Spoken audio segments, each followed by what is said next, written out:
सुंदर कथा के माध्यम से आपको ममता दीदी ने बहुत सुंदर नाम का उपदेश का सुंदर दृश्य सुनाया कि नाम के बिना किसी का गुजारा नहीं है। महापुरुष कहते हैं बिन गुरु माला फेरते, बिन गुरु करते दान, बिना गुरु दान बेकार है, बूझे वेद पुराण। ये हम और आप नहीं कह रहे हैं, ये वेद शास्त्र कहते हैं। और वेद शास्त्र ऐसे नहीं बन गए, महापुरुषों ने अपने आप को खपाया है, मिटाया है। और जो भी अनुभव मिला उनके जीवन में नाम के प्रभाव से, वो हमारे लिए सुलभ तरीके से प्रस्तुत कर दिया ग्रंथों के माध्यम से, कि कम से कम हम उस ग्रंथों को पढ़ के अपने जीवन को संचित करें। पर हमारे पास टाइम नहीं होता। हिंदू धर्म में अनगिनत ग्रंथ हैं, और पहले तो परंपरा होती थी, हमारे घरों में श्री रामचरितमानस का पाठ होता था, महीना 2 महीने में होता रहता था। और अब धीरे धीरे वो भी कम हो गया। अब आ गए सुंदरकांड पे बस, क्योंकि इतना टाइम है नहीं। कौन बैठेगा रात को, कौन 24 घंटे बैठेगा, कौन वेट करेगा। तो सुंदरकांड के पाठ पे आ गए। अब 2 घंटे में अपना प्रोग्राम समापन, अपने घर को जाओ खा पी के। जैसे जैसे हम अपने आप को भक्ति के माध्यम से हम शॉर्ट कर रहे हैं, भक्ति के लिए समय नहीं हमारे पास, ऐसे हमारी उम्र का भी शॉर्ट होता चला जा रहा है। पहले हमारे महापुरुष हजारों वर्ष तपस्या करते थे, तो उनकी उम्र भी होती थी लाखों वर्ष की, तब तपस्या करते थे। तब के बल से ही उम्र का बढ़ाव होता है, क्योंकि हमारी जो श्वास है ना, जो बिना नाम के जा रही है वो व्यर्थ जा रही है, और जो नाम के थ्रू जाती है वो हमें वक्त पर मिल जाती है। और इसीलिए महापुरुष जो होते थे वो भजन इतना करते थे, एक भी श्वास व्यर्थ नहीं जाने देते थे, इसीलिए उनकी उम्र बढ़ जाती थी। और हमारी इतनी जबरदस्त दौड़ है, इतनी दौड़ है, कहाँ दौड़ रहे हैं, कहाँ जाना है, इसका कोई अता पता नहीं है, पर दौड़ रहे हैं। और दौड़ने में होता क्या है, सांस फूलती है ज्यादा, श्वास ज्यादा लगती है, तो फिर खेल खत्म हो जाता है। फिर वो 60 साल के बाद कोई पता नहीं कब जयराम जी की हो जाए। इसीलिए सरकार भी 60 साल के बाद कहती है घर को जाओ अपने, यहाँ कोई जरूरत नहीं तुम्हारी। देखो ये भी सब देख रहे हैं नजरों के सामने, लेकिन 60 साल के बाद भी आकर के हम चैन से नहीं बैठते। उन्होंने तो निकाल दिया कि जाओ अब तुम किसी काम के नहीं हो, फिर भी हमारे दिमाग में समझ में नहीं आई कि वो जो निकाला गया है, जो शेष समय बचा है, वो किस लिए बचा है, क्या करना है हमने।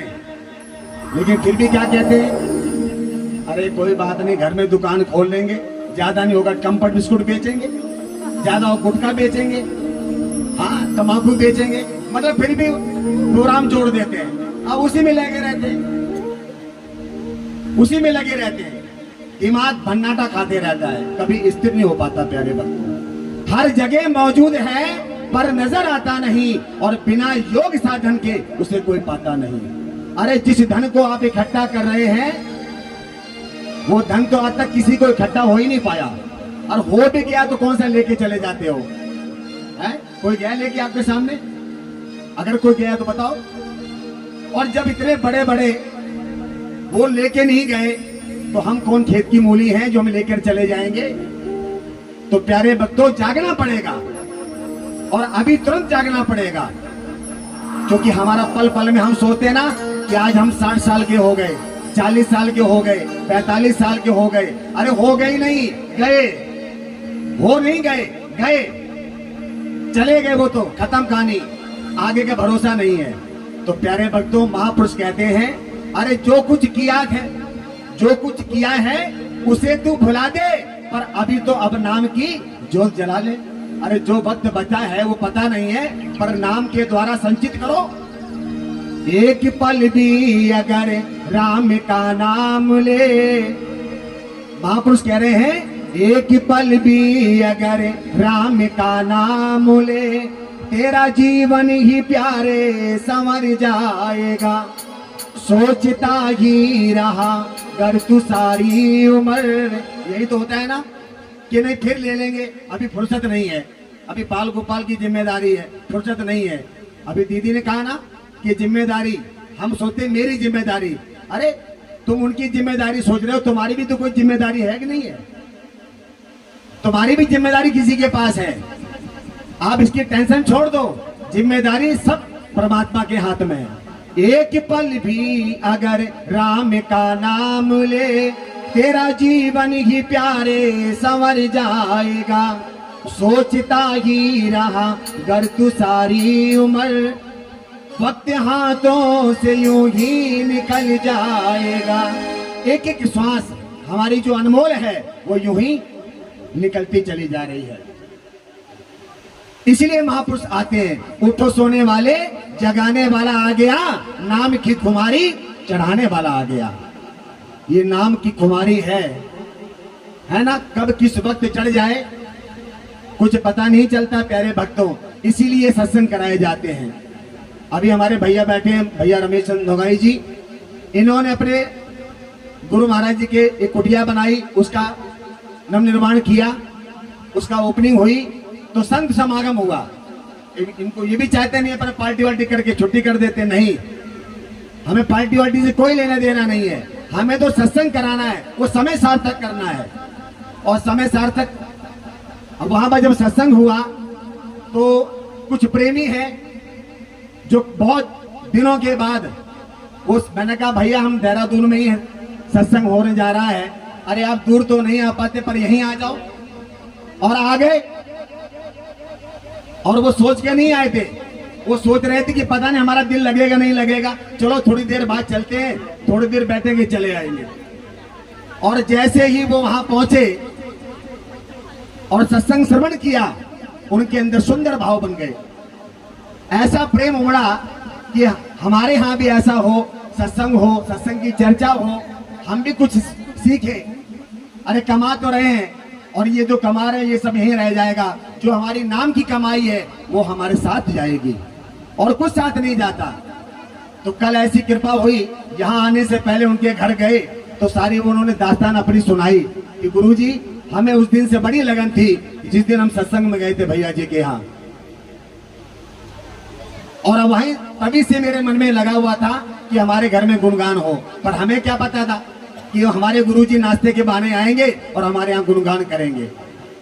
और पहले जिस घर में रह रहे वहां गुणगान किया, सत्संग सुनाया, उसके बाद कहते हैं महाराज जी थोड़ा सा गुणगान ऊपर भी कर दो। ऊपर कहाँ करते हैं भाई? छत पे। भाई हम ऐसे नहीं करते चौड़े में सत्संग। कहते नहीं, अभी 2 दिन पहले हमने फ्लैट लिया है ऊपर वाला। मैं कमाल है भाई। हमें भी बड़ी खुशी हुई जब कोई बेटा, कोई शिष्य जब तरक्की करता है, वो भी गुरु महाराज जी के नाम पे, कि गुरु महाराज ने कृपा की है, तो मन में बहुत बड़ी प्रसन्नता हुई। कहते कोई बात नहीं, चलो 2 भजन वहां भी गाते हैं, और भजन गाए, बड़ा आनंद हुआ। और कहते हैं गुरुजी अब हमने ऐसे प्रोग्राम कराना जैसे भैया ने कराया था। मैंने कि चलो जी तथास्तु। अच्छी बात है। तो मन के भाव कब बदल जाएं, कब हमारे भाव अच्छे पूर्ण भाव भरे हो जाएं, कुछ पता नहीं चलता। इसीलिए सत्संग की घड़ियां हमारे जीवन में आती हैं। तो आपने देखा कि किस प्रकार से नामदेव जी ने अपने प्रीतम को अपने जीवन में उनको महसूस किया, उनको जाना, उनको पहचाना, और फिर ऐसी नजर हो गई कि जाती जिधर को नजरिया हमारी, उधर देखता हूँ सदगुरु सूरत तुम्हारी। नामदेव जी के अंदर ऐसी दृष्टि हो गई, ऐसे भाव उत्पन्न हो गए, ऐसी लगन उत्पन्न हो गई कि एक वो जानवर में भी है, एक जानवर में भी वो भगवान के दर्शन कर रहे हैं, भगवान के दीदार हो रहे हैं। प्यारे भक्तों, ऐसी दृष्टि कौन बनाता है? ये संत महापुरुष बनाते हैं। देव ऋषि नारद जी जो कि बड़े ही विद्वान हैं और शक्तिशाली हैं, उनको ऐसी शक्ति प्रदान है कि वो कहीं से कहीं पहुंच जाते हैं। लेकिन जब विष्णु लोक में जब सत्संग चलता था या कथा होती थी या विचार विमर्श होता था, गोष्ठी होती थी, तो सभी वहां इकट्ठे होते थे और सत्संग चालू हो जाता था। अब जैसे आप सब बैठे कुर्सियों पर, ऐसे किनारे किनारे वहां कुर्सी लगी हुई थी, बीच में जगह खाली, तो और भक्त लोग बैठ जाते थे, जो प्रतिष्ठित लोग होते थे, सम्मानित लोग होते, वो कुर्सी पर बैठ जाते थे। अब नारद जी भी जाएं, विष्णु लोक में सत्संग शुरू हो, नारद जी भी जाएं। अब जब जाएं, बैठे, और जब कथा विश्राम हो जाए, सत्संग विश्राम हो जाए, चर्चा विश्राम हो जाए, तो जब वहां से सब चले जाएं, तो क्या करते थे वहां के लोग, उनको ऑर्डर होता था कि जहां नारद जी बैठे हैं और जहां नारद जी के चरण पड़े हैं वहां की मट्टी उखाड़ करके फेंक दो, बाहर फेंक दो और दूसरी मट्टी लाके डालो। चलो कोई बात नहीं। अब अगली बार भी ऐसी हुआ, नारद जी थोड़ा रुक गए थोड़ी दूर जा करके, और वो देखते ही बाद में क्या होता है। देखा तो जहां जहां उनके चरण पड़े थे, जहां वो बैठे थे, वहां की मट्टी उठा करके दोबारा उखाड़ करके और बाहर फेंकवा देते थे और दूसरी मट्टी लाके डालते थे। अब ऐसा बर्ताव अगर हमारे सबके सामने हो और हमारे साथ हो, भाई ये क्या बात है, ऐसा कौन सा हमारी बीमारी लग गई जो यहाँ से जो है तुरंत ही काम कर रहे। हाँ भाई, कोई आया हो घर में और जाते फटाफट जाते तुम झाड़ू लगाने लगो और उसकी नजर पड़ जाए, अरे भैया हम तो नहानेंगे, ये तो हमारे जाते पता नहीं क्या बवाल है, झाड़ू लगाने लगे, पोछा लगाने लगे। वैसे कहते ऐसा करते नहीं है, क्योंकि जो अतिथि होता है वो भगवान देवता के समान होता है। कभी जब अतिथि जा रहे हैं तो झाड़ू नहीं लगानी चाहिए, क्योंकि ये भगवान के स्वरूप है। ये भगवान साक्षात किसने देखा, इन्हीं रूपों में भगवान आते हैं। कहते हैं बड़े प्यार से मिलना प्यारे, अरे दुनिया में इंसान ना जाने किस भेष में मिल जाए भगवान, कुछ पता नहीं है कहां पर कब प्रकट किसके अंदर प्रकट हो जाए, इसलिए सबसे प्रेम से मिलना चाहिए। तो नारद जी के साथ जब ऐसा बर्ताव होने लगा, तीसरी बार फिर उन्होंने ट्राई मारा, देखे क्या होता है, फिर वही हाल हुआ। तो बस फिर बात बर्दाश्त नहीं हुई। कब तक बर्दाश्त होगी, सीमा होती है बर्दाश्त करने की भी। जब बर्दाश्त नहीं हुई तो कहते हैं भगवान जी, प्रभु जी ये क्या माजरा है, जहां जहां हम बैठते हैं, जहां जहां मेरे चरण पड़ते हैं, जहां हम बैठ जाते हैं वहीं की आप मट्टी घोड़ा देते हैं, और दुनिया बैठती है और लोग बैठते हैं वहां कुछ नहीं होता है। कहते हैं नारद जी क्या करें, ये विष्णु लोक है, अब आते सभी हैं लेकिन इसको पवित्र बनाना होता है। तो मेरे अंदर ऐसा कैसा पाप, कौन सा पाप है जो हमारे अंदर ही हमारी जगह पे ही आप ऐसा करते हैं। कहते हैं हाँ, कहते हैं बाकी जितने बैठते हैं ना ये सब गुरुमुख हैं, गुरु के लाल हैं, गुरु भक्ति से जुड़े हुए हैं, और आपके कोई गुरु नहीं है। अच्छा ये बात है कि हाँ यही बात है, आपने अपने जीवन में गुरु नहीं बनाए, तपस्या करके आपने शक्तियां तो ले रखी हैं पर आपके जीवन में गुरु नहीं है। तो वो कहते हैं हाँ बात तो ठीक है, गुरु तो नहीं है, अब क्या करें। कहते गुरु जी बनाओ, गुरु की शरण में जाइए, आप नाम दीक्षा लीजिए, भजन कीजिए, आप पावर हो जाएंगे, आप मनुष्य कहलाने के अधिकारी बन जाएंगे। आप देवऋषि नारद हैं, जब भक्त लोग नाम ले लेते हैं, नाम से पहले वो मनुष्य जैसा शरीर तो लिए हैं पर वो मनुष्य नहीं होते हैं, वो पशु जैसे ही होते हैं, क्योंकि काम उनके ऐसे ही होते हैं। कहते अच्छा फिर ऐसे कैसे होगा, कहते जो भी आपको गुरु मिले, अब ऐसे कहां ढूंढूं गुरु। तो भगवान विष्णु ने कहा कि कोई बात नहीं है, आप ना सुबह सुबह उठना और चले जाना उधर नदी के किनारे, वहां पर कोई भी आपको मिलता है आप उनको गुरुजी मान लेना। कि अच्छा पक्का पक्का। अब ये तो लीला थी भगवान विष्णु की, उन्होंने कहा ठीक है। अब उनके अंदर लगन लग गई, क्योंकि वाकई में हम बिना गुरुदेव के पापी हैं। कहते हैं निगुरा हमको ना मिले, ये संत कहते हैं कि निगुरा हमको ना मिले, पापी मिले हजार, एक निगुरे के शीश पर लख पापियों का भार। तो निगुरा नहीं मिलना चाहिए, निगुरे के हाथ का पानी भी नहीं पीना चाहिए। और ये प्रथा पहले थी, पहले कोई संत निगुरे के यहाँ नहीं जाते थे, अब तो चले जाते हैं। हाँ गुरु जी कोई बात नहीं, चलो थोड़ी देर बैठ देंगे, और पानी पीते, चाय भी पीते, नाश्ता पानी भी करते, पर वो पीते पीते कहते हैं भैया आज नहीं तो कल गुरु महाराज जी अपनी शरण में ले लेना। तो एक दिन ऐसा प्रभाव आता है कि वो भी गुरु महाराज जी के चरणों में पहुंच जाता है। अब वो नारद जी, उनको चैन नहीं पड़ रहा रातों भी कि कब प्रभात हो और हम चले। बस वो अंधेरे ही अपना चल दिए नदी के किनारे, और देखा वो तो पहले ही पहुंच गए, क्योंकि उनको ललक थी, बहुत लगन थी, और बस निकल ना जाए कभी हम बाद में पहुंचे, इसीलिए वो पहले ही पहुंच गए। और देखा वहां वेट कर रहे थे नारद जी, और देखा तो वहां एक मछुआरे जो है अपना जाल डाले और चले आ रहे हैं मछली पकड़ने के लिए। अब नारद जी कहते हैं राम राम राम, अब हम इनको गुरु बनाएंगे, इनके कंधे पे तो जाल पड़ी हुई है, ये तो मछुआरे हैं, अभी ये मछली पकड़ेंगे, अपना कार्य करेंगे। पर कोई बात नहीं है, भगवान ने कहा था कि कोई बात नहीं, जो भी आपको सर्वप्रथम मिल जाए उसको आपने गुरु धारण कर लेना है। अच्छा लेकिन चलो कोई बात नहीं, दिमाग में विष्णु जी का बात भी आ रही है और ये भी आ रहा है दिमाग में कि ये मछुआरे हैं, पर उन्होंने दीक्षा तो ले ली, महाराज आप हमारे गुरु जी हैं। अरे हम कोई गुरु नहीं है भाई, हम कोई गुरु नहीं है, हम तो मछली मारने वाले मछुआरे हैं। कहते ना महाराज आप हमारे गुरु जी हैं। अब भैया वो आगे आगे भागे अब नारद जी के पास तो शक्ति थी, वो जैसे भागे वो आगे से घेर ले, और भागे वो आगे से घेर ले। भाई ये तुम छोड़ नहीं रहा है। नहीं नहीं, हमें तो हम गुरु जी हैं, आप हमारे गुरु जी हैं, नाम मंत्र दीजिए। अब नाम मंत्र दे दिया, लेकिन दिमाग में एक ही टेंशन रही कि हाँ गुरु तो बनाए पर मछुआरे हैं, पर लगा दिया।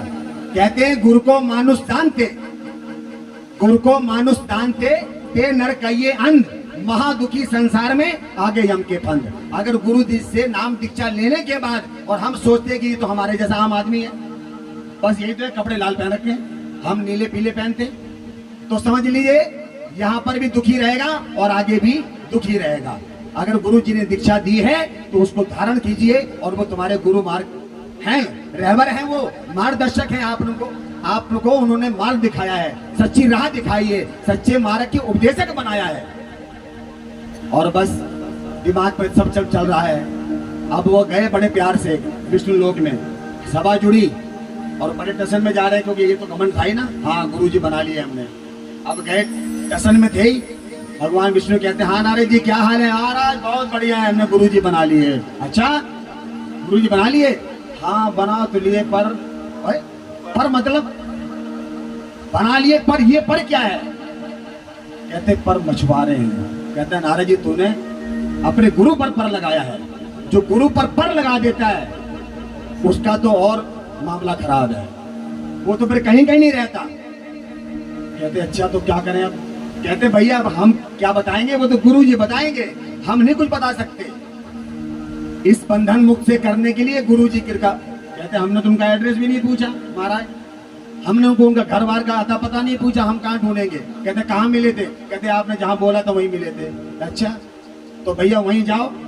अब वो तो भगवान विष्णु ही थे, बार बार रूप धर के जा रहे थे, वो तो लीला करनी थी, उन्होंने ज्ञान देना था, उनको समझाना था, उनको निर्मल करना था। अब वो जाते हैं बार बार, वो मिलते ही नहीं, जाते हैं बार बार मिलते ही नहीं। जब नारद जी बिल्कुल व्याकुल हो गए, बिल्कुल बेचारे पानी हो गया, अब क्या करें, गुरु जी से कहाँ मिलेंगे? तो वहीं 4-5 दिन बाद जब वो गए तो भगवान विष्णु वही रूप धर करके चले जा रहे हैं। और बस जैसे ही नारद जी ने देखा, वो उसका गुरु जी कृपा करो, वो गुरु जी माफ करो, गुरु जी क्षमा करो। अरे क्या बात है, मैं तो तुमसे पहले ही कह रहा था कि मैं कोई गुरु नहीं भाई, मैं तो मछली मारने वाला मछुआरा हूँ। कहते नहीं महाराज जी मुझे क्षमा कीजिए, मुझसे गलती होगी, मैंने आप पर किंतु परंतु लगाया, मैंने आपको समझा नहीं, आप क्या कर रहे हैं उससे हमें क्या लेने देना, लेकिन आपने हमें जो ज्ञान दिया है, जो उपदेश दिया है, जो रास्ता बताई है, हमें उस पर चल करके अपना कल्याण करना था, लेकिन हमने तो आप पे ही अंकुश लगा दिया। और बस बैठे, वो तो भगवान विष्णु थे, जब वहां बैठे गोष्ठी हुई, चर्चा हुई, तो कहते हैं भगवान को बहुत अच्छा लगता है जब अपने आप कोई उनका शिष्य अपने गुरु की तारीफ करता है कि मेरे गुरु जी ऐसे हैं, मेरे गुरु जी ऐसे हैं, मेरे गुरु जी ज्ञानी है, मेरे गुरु जी ने मार्ग बताया है, मेरे गुरु जी ने मेरे आत्म कल्याण करने का रास्ता बताया है। ऐसी चर्चा तो उन्होंने बता दिया। जब वो चर्चा सब करी और कहा कि कल्याण कैसे होगा, कहता कि आप विष्णु लोक में जाना और अपने गुरु की तारीफ करना, और जब वहां पर बात आ जाए ना, जब भगवान बिल्कुल प्रसन्न हो जाएं, क्योंकि जरूर प्रसन्न होंगे, जो गुरु की महिमा गाता है ना उससे भगवान जरूर प्रसन्न होते हैं। कहते हैं जहाँ पे कृपा गुरुदेव की होई, तहाँ पे कृपा करें सब कोई। जब भगवान विष्णु खुशी हो जाएंगे और जब खुश हो जाएंगे, उनसे बोलना कि 84 कहाँ है, बना के दिखाइए, और जब बना के दिखाएंगे तो आप उसी पे लोट-पोट करके कह देना कट 84 कट 84 कट 84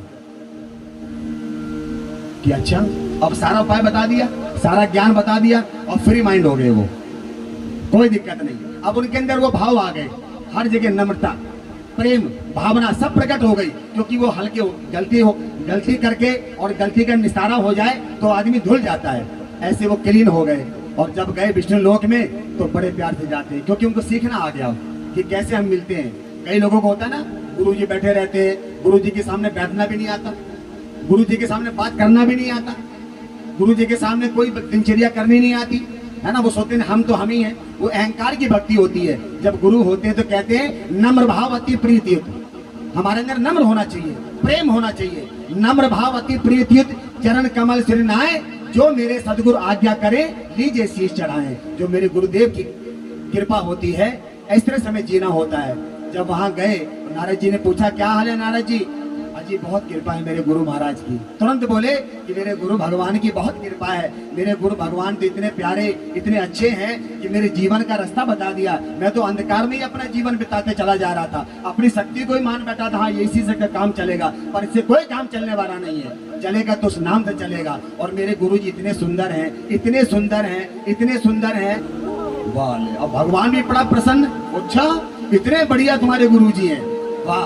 अब भगवान गुरु की महिमा सुन करके भगवान बड़े प्रसन्न हो रहे हैं। तो अगर आपके अंदर कोई ताकत है, अगर कोई अच्छी ताकत है आपके अंदर, तो 84 बना के दिखाओ। हमारे गुरु जी तो बनाई थी, अब आपके अंदर ताकत बनाओ। और उन्होंने उपाय बताई दिया था, जैसे उन्होंने 84 लाख योनियां बनाई, जमीन पर बनाई, और बनाते तुरंत ही लौट गए और लोटपोट करने लगे। कहते कट 84, कट 84, कट 84।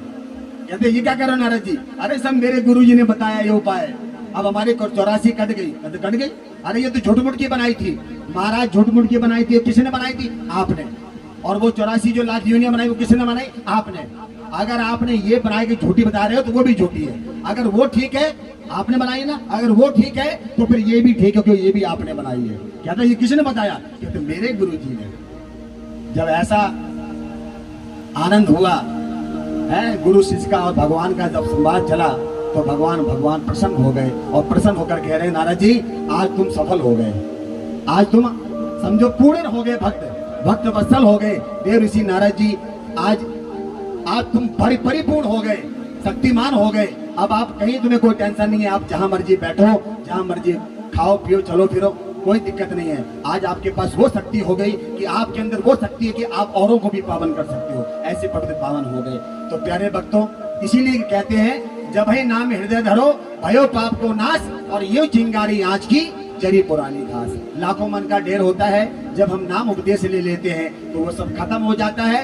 नए सिरे से नई जीवन को हम संचार करते हैं। उस जीवन में हम भगवान का भजन करके अपने जीव जो उद्देश्य है उसका पालन करके अपने जीवन का कल्याण करते हैं। जो मैन उद्देश्य और मैन संदेश हम भगवान से कह करके आए हैं कि हम आएंगे जरूर, पर अपना काम पूरा करके आएंगे। अब प्रभु कृपा करो ये भांति, सब तज भजन करो दिन राती। अगर हम भगवान का भजन करते हैं, गुरु से लिया हुआ नाम जपते हैं, तो समझ लीजिए यह लोग सुखी परलोक सुखी। हम यहाँ भी सुखी रहेंगे और हम जब भगवान के यहाँ जाएंगे वहाँ भी सुखी रहेंगे। और जब सुखी सुख रहेगा तो देख लेना, जब हमारे घर में सुख आता है ना, फिर सुखी सुख आता है। हाँ हम बहुत सुखी हैं, फिर सुख आएगा। लेकिन हम अगर सुख में रह करके और हम कहें हम बहुत दुखी हैं, हम बहुत दुखी हैं, जब दुख का चिंतन करोगे तो पता नहीं कौन से रास्ते से दुख भी घर में आ जाएगा। इसलिए हम जैसे भी जीते हैं, हमें कहना चाहिए कि हम गुरु महाराज की कृपा है, हम बहुत सुखी हैं। हमें जिस तरह रखोगे सदगुरु, उसी हाल में गुजारा करेंगे और आपका शुक्रिया करेंगे।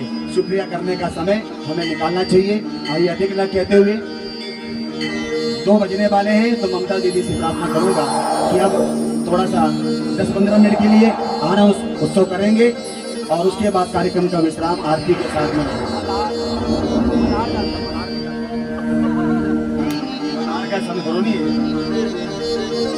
सुनाएंगे बाद में। तो अब जो है इस कार्यक्रम का हम दीदी के द्वारा बधाइयाँ और गाएंगे, भजन गाएंगे और आप सब नृत्य करके आनंद लेंगे। उसके बाद कार्यक्रम का विश्राम होगा। आज जिस अवसर पर ये कार्यक्रम हो रहा है उसके लिए भैया सुभाष जी को और उनके पूरे परिवार को, सुनीता रानी को, बच्चों को और उनके पूरे परिवार को मैं बधाई देना चाहूँगा कि श्री गुरु महाराज जी ने बहुत बड़ी कृपा की है कि उनके लिए एक कुटिया की व्यवस्था की है और आप सबकी इसमें सेवा लगी है। सेवा के भावनाओं से अपने गुरु महाराज जी की कुटिया की सेवा करेंगे, कोने कोने में उनकी सेवा सफाई करेंगे, क्योंकि ये हमारी नहीं, हमारे गुरु महाराज की है, हमारी इसमें सेवा लगी है। अगर हम सेवा ठीक से करेंगे तो और भी आगे तरक्की आप कर पाएंगे। इस शुभकामनाओं के साथ में वाणी को विराम देते हैं। बड़े प्यार से आप फिर सुनेंगे। बोल श्री सद्गुरुदेव भगवान की।